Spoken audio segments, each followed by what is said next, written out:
রাসূল করিম সাল্লাল্লাহু আলাইহি ওয়াসাল্লাম যখন বনুল মুস্তালিক যুদ্ধ থেকে ফেরার পথে একটা কূপ নিয়ে, একটা কূপের পানি তোলা দিয়ে মুহাজির ও আনসার দুই ধরনের সাহাবী, আল্লাহর রসুলের সাহাবী যারা হিজরত করে মক্কা থেকে মদিনায় গিয়েছেন মুহাজির, যারা মদিনার সাহায্য করেছেন মুহাজিরদেরকে, এদেরকে বলা হয় আনসার।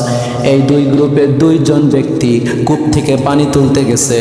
কোনো একটা বিষয় নিয়ে দুইজনের ভিতরে একটু মনোমালিন্য সৃষ্টি হয়ে গেছে। মুহাজির ভাইটি, মুহাজির সাহাবী ডাক দিয়ে বলে, ও আমার মুহাজির ভাইরা শিগগিরই আসো। আনসার ঠিক পেয়ে, আনসার বুঝতে পেরে বলল, ও আনসার ভাইরা তোমরা শিগগিরই এদিকে আসো। মানে এখন ঠুনঠুনি বাঁধবে। দুই দল হয়ে গেছে, দুই গ্রুপ হয়ে গেছে। এতক্ষণ একসাথে ছিল, দুই গ্রুপ হয়ে গেছে। যেই ডাক দিয়েছে আল্লাহর রাসূল সাল্লাল্লাহু আলাইহি ওয়াসাল্লামের কানে এই আওয়াজ চলে গিয়েছে, কিন্তু খুব বেশি দূরে না।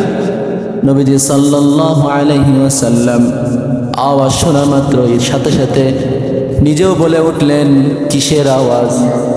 আরে কিসের আওয়াজ আসে? এটা তো জাহিলিয়াতের আওয়াজ। জাহিলি যুগে মানুষ এইভাবে কিছু হলেই ঠুনাঠুনি বাঁধানোর জন্য ডাক দিত। দেখা নাই, শোনা নাই, যা ইচ্ছা তাই করে দিত। এটা তো সেই জাহিলি যুগের আওয়াজ শোনা যাচ্ছে। আমার সাহাবাদের মধ্য থেকে কি হলো? নবীজি ছুটে গেলেন, ছুটে গিয়ে দেখলেন প্রায় পরিস্থিতি ঘোলাটের মতন অবস্থা। নবীজি সাল্লাল্লাহু আলাইহি ওয়াসাল্লাম সহজ একটা বাক্য বলে দিলেন, দাউহা ফাইন্নাহা মুনতিনাতুন। আরে তোমরা কি করতেছো? ছেড়ে দাও, এগুলো ঘৃণার কাজ, এগুলো মানুষ করে, নিজেদের ভিতরে জ্ঞান যান। আল্লাহ নবী সাল্লাল্লাহু আলাইহি ওয়াসাল্লাম ধমক দিয়ে সরাই দিলেন, মিটমাট করে দিলেন।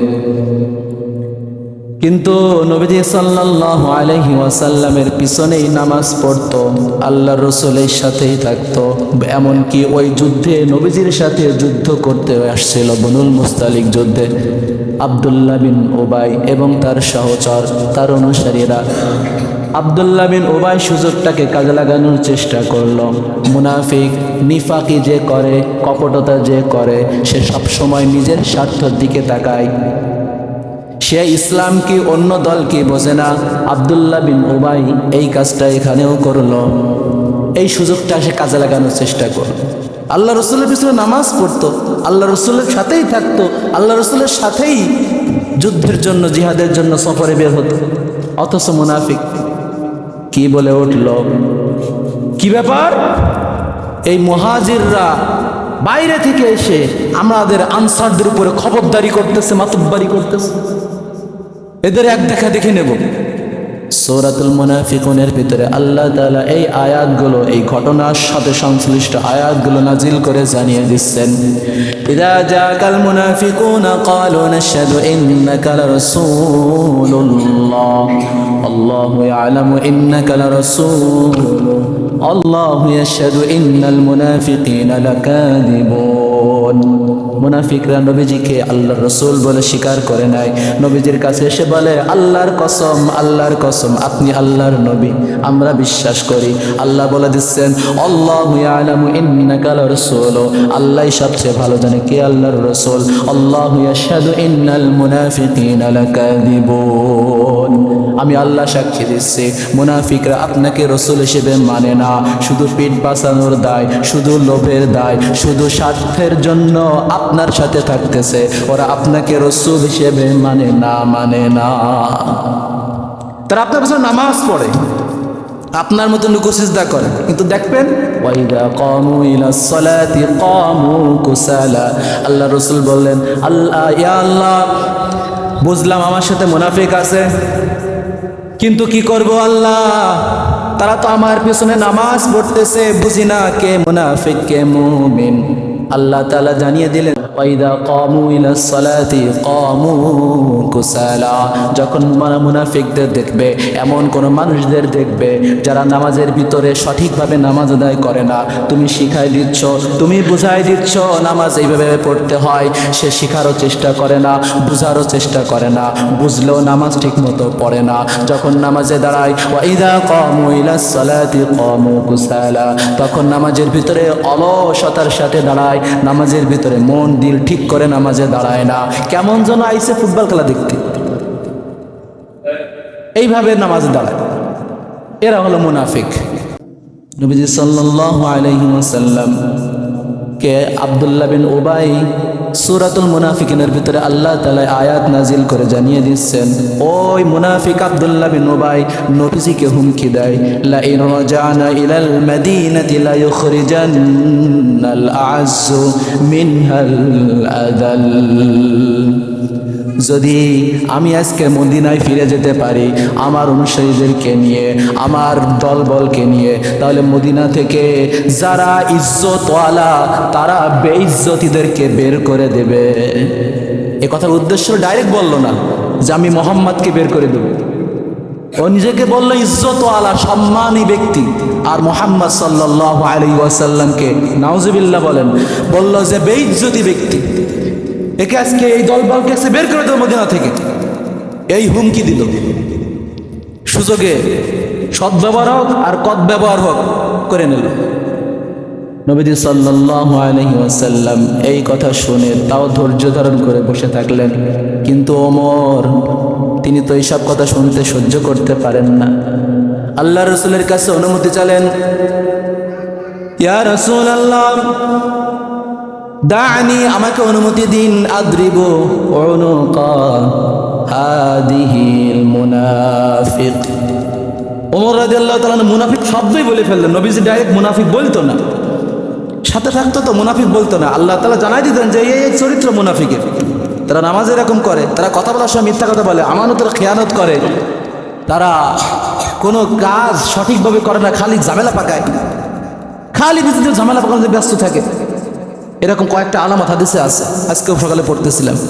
তো মুনাফিকের এরকম কিছু আলামত নবীজিকে বলছেন, আর সেই আলামতগুলো আব্দুল্লাহ বিন উবাই সহ দলবলের কাছে মিলে যায়, ওদের সাথে মিলে যায়, তাও নবী সাল্লাল্লাহু আলাইহি ওয়াসাল্লাম মুনাফিক বলতেন না।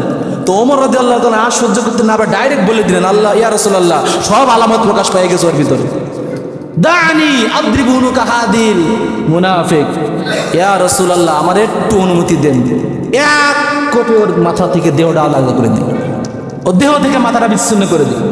নবীজি সাল্লাল্লাহু আলাইহি ওয়াসাল্লামের রাজনৈতিক কৌশল এখানে দেখেন। যেহেতু নবীজি সাল্লাল্লাহু আলাইহি ওয়াসাল্লামের সাথে আব্দুল্লাহ বিন উবাই থাকতো, আল্লাহ রসুলের পিছনেই নামাজ পড়তো, আল্লাহ রসুলের সাথেই থাকতো, সমস্ত সফরে শরীক হওয়ার চেষ্টা করতো।